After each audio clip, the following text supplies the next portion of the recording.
Anda percaya nggak hari kebangkitan? Tidak ada satupun huruf ataupun koma yang mungkin menyimpang. Sudah lebih dari 1400-an tahun lebih. Karena terjemahan Al-Quran bukan Al-Quran.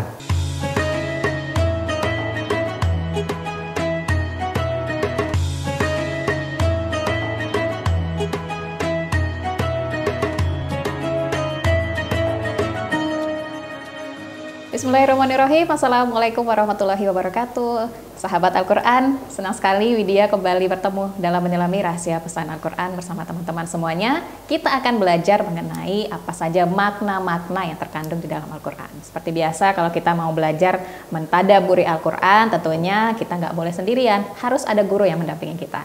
Dan seperti biasa, teman-teman sahabat Al-Quran, sudah ada Ustadz Zamaksyari Hasbala Taib di sini. Assalamualaikum warahmatullahi wabarakatuh. Waalaikumsalam warahmatullahi wabarakatuh. Ustadz, ini kita dekorasinya baru ya Ustadz ya. Mudah-mudahan ini menjadi pemicu semangat kita juga. Amin. Untuk lebih semangat lagi belajar. Betul. Apalagi dengan mikrofon emas kita ini Ustadz, alhamdulillah. Masya Allah.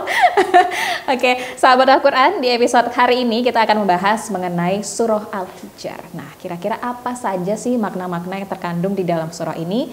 Dan seperti biasa sudah ada beberapa poin yang Widya catat dan insya Allah akan kita bahas lebih lanjut secara singkat, padat, dan jelas. Mudah-mudahan dapat nih pembelajaran untuk hari ini ya. Langsung saja kita bahas ini Ustadz mengenai surah Al-Hijr. Ya. Kalau Widya baca mengenai artinya adalah negeri kaum Samud, kalau Widya tidak salah gitu Ustadz. Tapi sebenarnya apa sih Ustadz yang terkandung di balik nama surah Al-Hijr ini? Baik. Bismillahirrahmanirrahim. Alhamdulillahirabbil alamin. Wa bihi nasta'in ala umurid dunya waddin. Summa salatu wassalam ala khairi man ba'athahu Allah rahmatan lil alamin. Sayyidil Anbiya'i wal Mursalin Rasulillah Muhammad sallallahu alaihi wasallam wa ala alihi wa sahbihi ajma'in. Saudari Widya dan seluruh sahabat Al-Quran yang menyaksikan channel ini, tentunya kalau kita berbicara mengenai nama surah-surah, kita akan temukan ada beberapa pola yang dengan pola ini bisa kita ambil beberapa kesimpulan. Kalau kita lihat dari mulai pembahasan surah Yunus, kemudian berpindah ke surah Hud, kemudian berpindah ke surah Yusuf, kemudian surah Ibrahim, dan hari ini kita berbicara tentang surah Al-Hijr, ada semacam keseragaman dari surah-surah ini, di mana surah ini semua diawali dengan alif lam ra. Ya. Dan ini merupakan salah satu sarana bagi kita untuk dapat mentadabburi, di mana masing-masing surah itu kita coba bandingkan dengan saudaranya yang mirip dengannya. Kalau surah-surah yang tadi saya sebutkan, Yunus, kemudian Hud, kemudian Yusuf, kemudian Ibrahim, ini semua tegas disebutkan nama surah-surah ini adalah nama-nama Nabi. Tapi surah Al-Hijr tentunya ini satu sisi kita lihat ada kemiripan dengan surah-surah lain diawali dengan alif lam ra, tetapi kata hijr sendiri tidak menunjukkan nama seorang nabi, tapi lebih tepat nama ini menunjukkan tempat di mana kaum seorang nabi yang didakwahi oleh nabi tersebut untuk kemudian beriman kepada Allah. Tepat sekali kalau dikatakan sebenarnya Hijr ini kawasan yang dihuni kaum Samud. Kaum Samud itu sendiri merupakan kaumnya Nabi Soleh. Nah, sering juga dalam buku-buku sejarah kawasan dakwah Nabi Soleh ini disebut Madain Soleh. Madain Soleh. Nah, kalau kita lihat tempat ini tempat yang begitu menarik, karena walaupun mereka sudah dibinasakan Allah, namun tempat bersejarah itu bisa menunjukkan kepada kita esensi dari penggunaan nama Hijr di surah ini. Kaum Nabi Soleh ini punya kecenderungan untuk tinggal di bukit-bukit atau di gunung-gunung bebatuan yang dipahat. Nah, mereka tentunya sebagai masyarakat yang menetap, tentunya kenapa menjadikan bukit-bukit bebatuan ini sebagai tempat tinggal? Pastinya mereka berharap tempat tinggal itu adalah tempat yang memberikan rasa aman. Ya, memberikan rasa aman. Dengan tinggal di gunung batu, tentunya nggak mungkin mereka terserang dengan angin karena begitu kokoh, ya, tidak mungkin terserang oleh binatang buas dan lain sebagainya. Nah, sehingga Hijr sebagai nama julukan dari tempat yang mereka tinggali ini ingin Allah Subhanahu wa taala ingatkan. Karena secara umum kalau dilihat surah Al-Hijr ini, pesan utamanya adalah sebaik-baiknya pelindung adalah Allah. Artinya mau tinggal di tempat manapun yang kita anggap itu sebagai tempat paling aman, tapi kalau Allah sudah berkehendak untuk membinasakan satu kaum, tidak ada tempat yang dapat melindungi kita dari azab Allah. Nah, inilah yang kalau kita perhatikan tema umum atau benang merah yang nantinya akan menghubungkan antara satu pembahasan dengan pembahasan lain di surah ini. Ingin dikatakan kalau ingin perlindungan terbaik, kalau ingin pengaman terbaik, maka yakinlah keamanan dan perlindungan itu adanya bersama Allah. Bersama Allah. Nah, ini kembali kita pelajari kembali bagaimana kemudian kita menaruh keyakinan kita, harapan kita begitu ya Ustadz ya, hanya kepada Allah semata begitu, tidak kepada rumah yang kita tinggali begitu Ustadz ya, kepada sesembahan-sesembahan yang lain tentunya yang selain Allah. Nah, teman-teman, ini seperti yang tadi sudah Widya sampaikan, sudah ada beberapa poin begitu ya yang sudah Widya catat yang akan kita bahas. Poin pertama yaitu adalah mengenai sikap kaum musyrikin terhadap Al-Quran. Nah, ini Ustadz, kalau berbicara mengenai kaum musyrikin, kita tahu seperti apa sikapnya, tapi lebih dalam ini Ustadz, bagaimana sebenarnya sikap kaum musyrikin terhadap Al-Quran? Sebenarnya kalau kita perhatikan lebih lanjut, tidak ada satupun kisah yang Allah abadikan tentang umat-umat terdahulu kecuali sebenarnya kisah itu ditujukan untuk kita yang hidup sekarang. Jadi walaupun cerita tentang umatnya Nabi Saleh, namun sasaran tembak dari kisah ini adalah kita. Seakan-akan Allah ingin katakan kepada orang-orang kafir Quraisy yang hidup saat wahyu dan surah Hijr ini turunkan, Allah ingin katakan pada mereka, "Wa ma ahlakna min qaryatin illa walaha kitabun ma'lum." Tidaklah kami binasakan satupun negeri kecuali sudah ada ketetapan Allah tentang kehancuran negeri itu. Jadi coba bayangkan seakan-akan Allah ngomong begini. Coba bayangkan tempat tinggal orang-orang umatnya Nabi Saleh tidak jauh dari kalian. Lihat bagaimana tempat tinggal mereka itu begitu kokoh, begitu kuat, begitu luar biasa. Tapi itu ternyata tidak mampu untuk melindungi mereka dari azab Allah. Konon bagaimana kalian wahai kafir Quraisy yang tentunya kalau dilihat dari sisi latar belakang hampir sama seperti mereka. Diutus pada mereka Nabi Saleh, diutus pada kalian Nabi Muhammad, tapi apabila kalian meniru langkah-langkah mereka dengan mendustakan utusan Allah, maka tentunya dalam hal ini mendustakan hari akhir, mendustakan kitab suci, mendustakan tauhid, mendustakan hari kebangkitan setelah mati. Ini semua adalah poin-poin penting yang sebenarnya hampir sama apa yang didustakan oleh orang-orang kafir Quraisy, itu juga lah yang sebelumnya didustakan oleh umatnya Nabi Saleh. Nabi Saleh. Baik. Nah, kalau kita lihat ke kehidupan sehari-hari, masihkah sikap seperti ini banyak kita temukan Ustadz di kehidupan kita? Ya, tentu saja. Kalau kita lihat relevansi ayat-ayat seperti ini dengan kondisi kekinian, ini masih sangat terasa begitu kental. Kenapa saya katakan demikian? Ya, bisa dikatakan apapun yang menjadi sikap kita, sebenarnya perbuatan dan perilaku kita itu kan cerminan dari apa yang kita yakini dalam hati dan pikiran.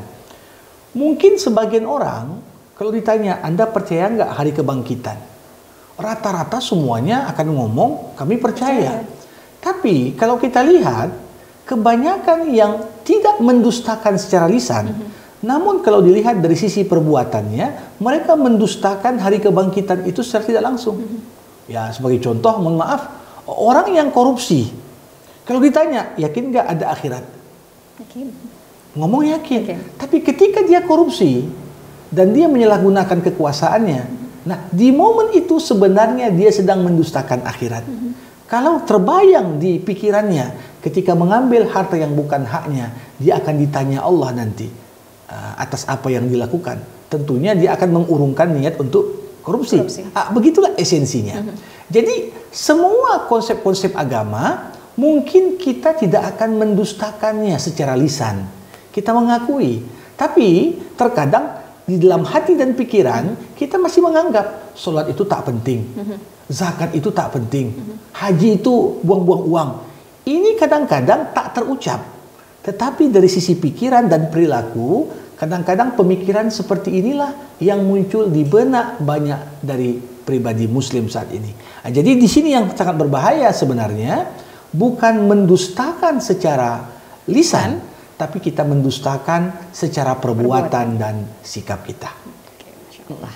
Nah, untuk poin kedua Ustadz adalah mengenai pemeliharaan Allah terhadap Al-Quran. Ini Al-Quran tentu kita tahu adalah kitab suci yang sangat, yang tentunya menjadi pedoman begitu Ustadz. Allah berjanji akan selalu menjaga Al-Quran, memelihara Al-Quran. Nah, kita sendiri sebenarnya sebagai umat Allah, sudahkah kita memelihara Al-Quran Ustadz?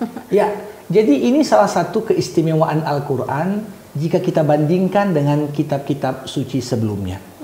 Kalau dalam konteks Taurat, Injil, Zabur, Allah Subhanahu wa taala mengatakan warrahbaniyuna wal ahbar bimastuhfidhu min kitabillah. Artinya apa? Allah memberikan mandat kepada para tokoh agama untuk memelihara kitab suci mereka. Jadi yang disuruh untuk jaga Taurat siapa? Para rabi Yahudi. Yang disuruh untuk menjaga Injil siapa? Para pendeta Nasrani. Nah, tetapi dalam konteks Al-Quran, karena ini adalah kitab terakhir yang menjadi penyempurna segala kitab yang Allah turunkan, Allah katakan di surah Al-Hijr ini, inna nahnu nazzalna dzikra wa inna lahu lahafizun. Sesungguhnya kamilah yang turunkan Al-Quran dan sesungguhnya kami juga lah yang akan memeliharanya. Jadi ketika yang memelihara Quran itu bukan kita, tapi langsung campur tangan Allah, ini menambah keyakinan kita Quran ini sangat otentik. Tidak ada satupun huruf ataupun koma yang mungkin menyimpang dari bagaimana yang seharusnya Allah Subhanahu wa taala kehendaki dari Al-Quran ini. Maka kalau kita lihat bagaimana bentuk pemeliharaan Allah terhadap Al-Quran.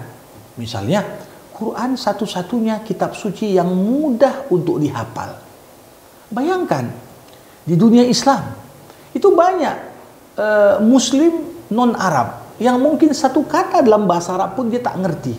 Tapi bagaimana sebuah hal yang sangat menakjubkan bagi kita, anak-anak di bawah usia 10 tahun ada yang sudah hafal Al-Quran, bahkan ketika disuruh mengulang hafalannya dari akhir ke awal, dia juga mampu. Bahkan sebagian hafalannya itu ketika disebutkan ayat, tahu menyebutkan tempat dan posisinya beserta nomor ayatnya. Nah, kalau kita perhatikan, kitab suci mana yang mampu dihafal seperti itu? Belum lagi kalau kita perhatikan proses bagaimana Al-Quran ini mulai dari diturunkan, dicatat, kemudian distandarisasi, hingga proses diwariskan Quran ini dari satu generasi ke generasi, ini semuanya bisa kita pastikan bahwasanya itu semua memang betul terpelihara. Ya, artinya bagaimana syarat ketat yang dibuat Nabi, bagaimana syarat ketat yang dibuat Utsman bin Affan ketika membuat standarisasi Al-Quran. Ini juga hampir tidak ada yang seperti itu. Satu lagi, memelihara Al-Quran lewat memelihara bahasa Arab. Semua bahasa di dunia tentunya mengalami pergeseran dan perubahan. Coba bayangkan 14 abad.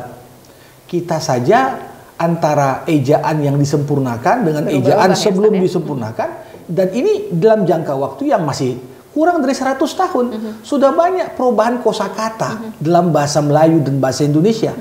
Konon bahasa Arab, bahasa Al-Quran sudah lebih dari 1400-an tahun lebih, tapi bahasa Arab yang dipakai dalam Al-Quran masih juga bahasa Arab yang sama yang dipakai sekarang. Tentunya ini menjadi salah satu keyakinan bagi kita. Kalau dikatakan misalnya orang belajar bahasa Inggris, coba Anda baca syair yang ditulis oleh Shakespeare dengan bahasa Inggris zaman sekarang, kita akan temukan pergeseran kosakata yang begitu jauh. Tapi coba bayangkan, bahasa Arab Al-Quran masih bahasa Arab yang sama, dan kita tak kesulitan untuk memahami Al-Quran. Jadi memang di sini campur tangan Allah untuk memelihara Quran itu cukup luar biasa. Bahkan tidak ada satupun mushaf yang dicetak kemudian ada salah tulis kecuali cepat ditemukan.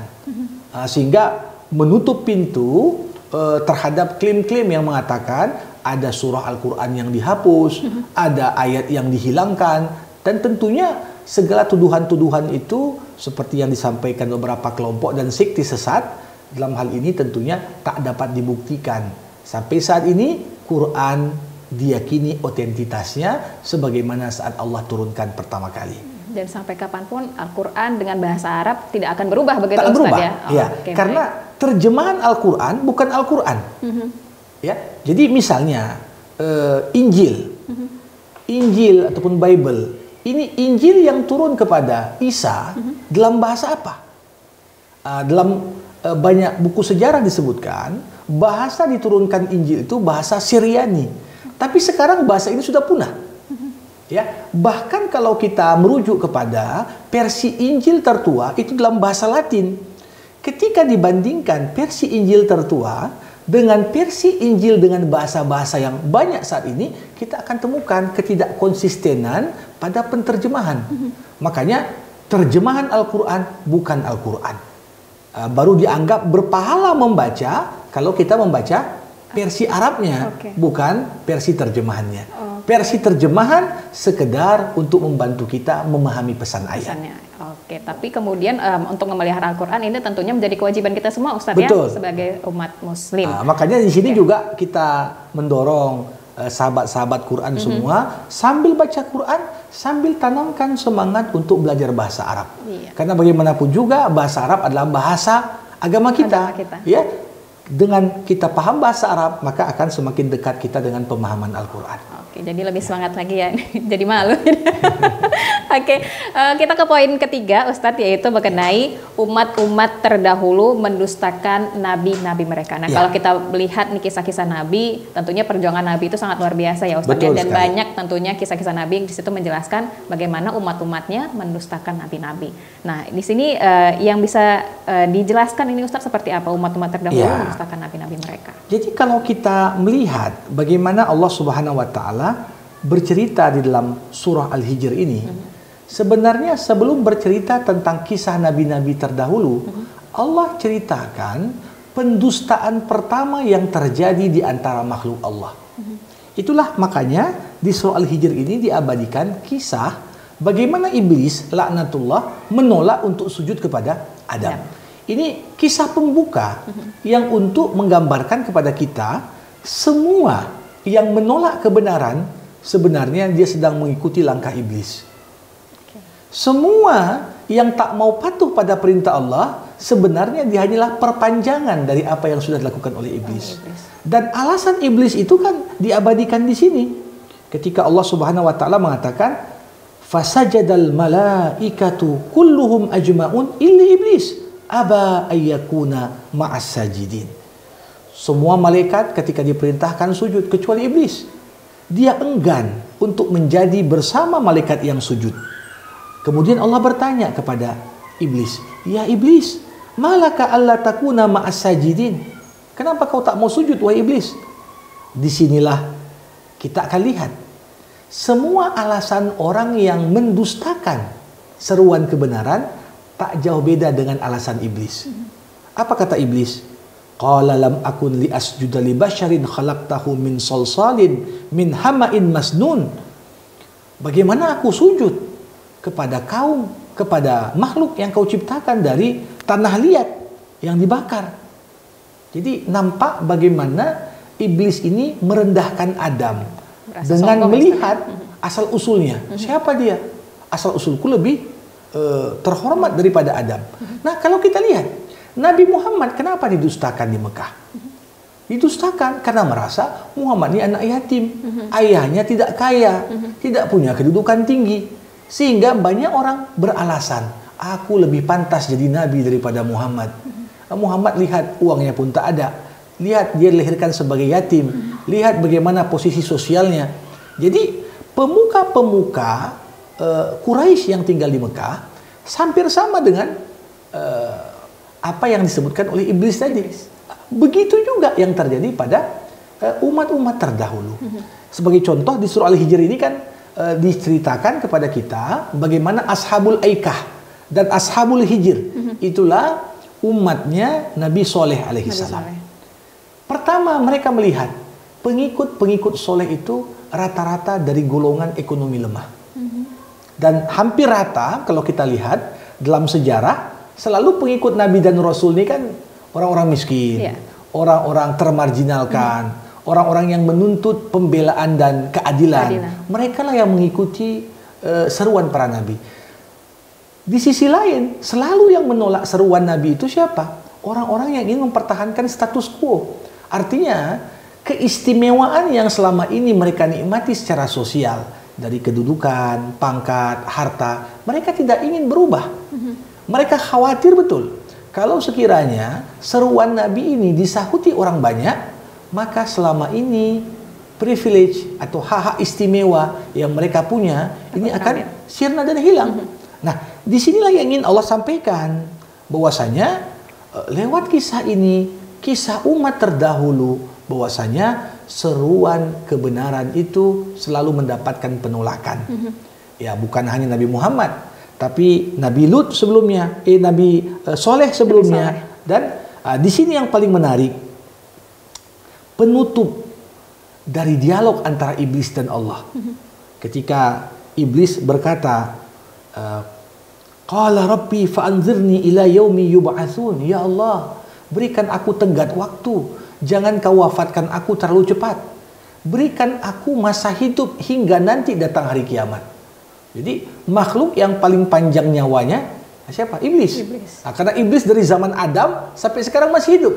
Dan iblis meminta tenggat waktu untuk tidak dicabut, dihabisi masa hidupnya sampai datang hari kiamat. Kenapa? Ternyata dia punya tekad.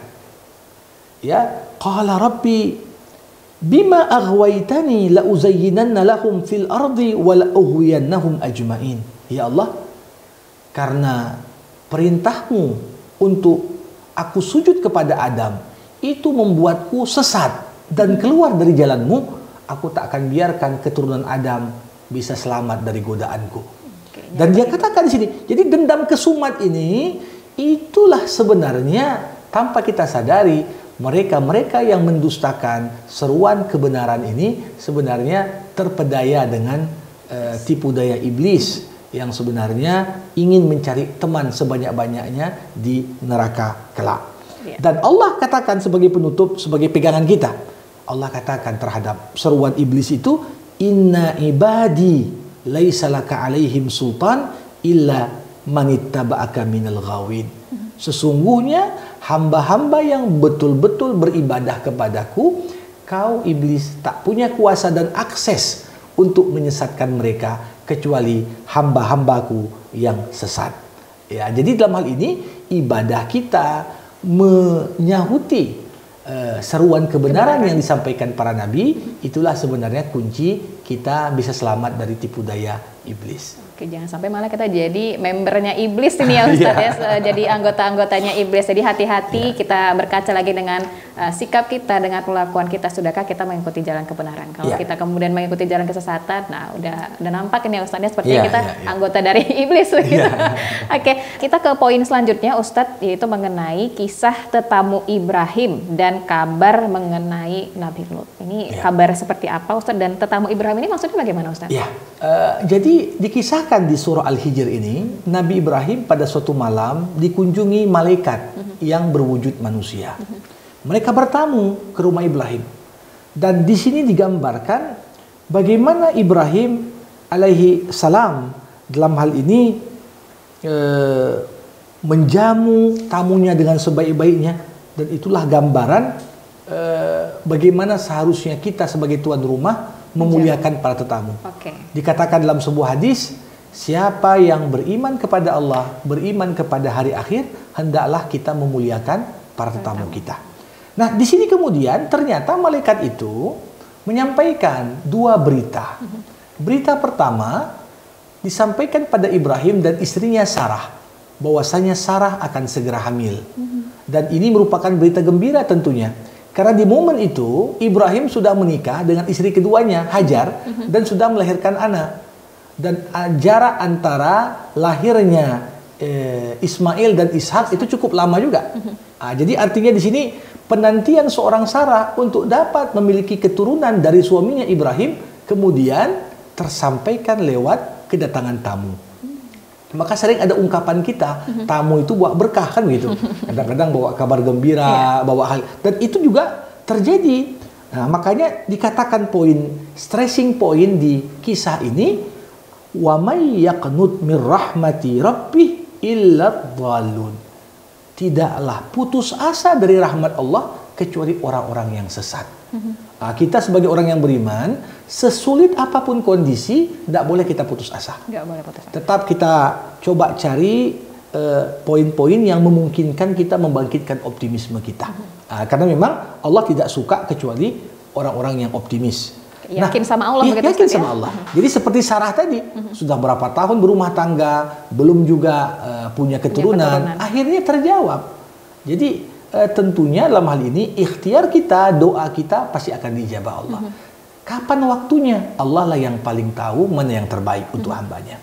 Berita kedua, para tetamu Ibrahim ini menyampaikan, kami sebenarnya singgah sebentar kemari. Kata malaikat itu. Untuk apa? Karena kami sebenarnya diutus untuk menuju kampung Sodom dan Gomora untuk membinasakan kaumnya Nabi Lut yang ketika itu tentunya membuat kerusakan di muka bumi lewat menyebarluaskan paham LGBT. Nah, ketika itu Ibrahim juga bertanya, bagaimana pula dengan keponakanku Lut? Jadi Lut ini keponakan Ibrahim. Jadi masih ada hubungan saudara. Nah, ketika itu malaikat menyampaikan Lut dan kedua orang putrinya akan kami selamatkan. Tetapi istri Lut yang ikut condong membela, walaupun dia bukan termasuk kaum LGBT, tapi pembelaannya terhadap kaum LGBT itu membuat istri Lut termasuk di antara golongan yang dibinasakan. Ini membantu pesan juga kepada kita.